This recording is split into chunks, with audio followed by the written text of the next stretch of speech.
So today I'll be showing you how to charge your Nothing Headphone 1, and this is very simple. So there's a charging cable that comes in the box. That's a Type-C to Type-C cable, and that means you can use any Type-C to Type-C cable because one end of that cable goes into the Type-C port of the right ear cup, like that. Okay, and the other end goes into a power source. Now that power source could be a charging brick, it could be a laptop, it could be even your phone. You can actually use your phone to charge the headphones.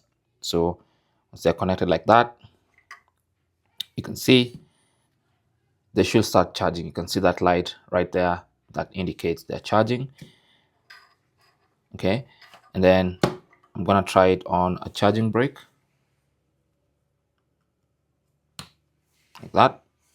Yeah, and you can also see that they're charging. You can see that light next to the charging port. When it blinks like that, it means they're charging. And like I said, you can plug this into a laptop, you can plug them into a TV, anywhere that can produce power, you can plug them. And that's basically how to charge these headphones. Now, you can always keep track of the battery percentage by checking the app. You can see the app right there. Mine are at 65%, right? Anyway, thanks for watching and good luck.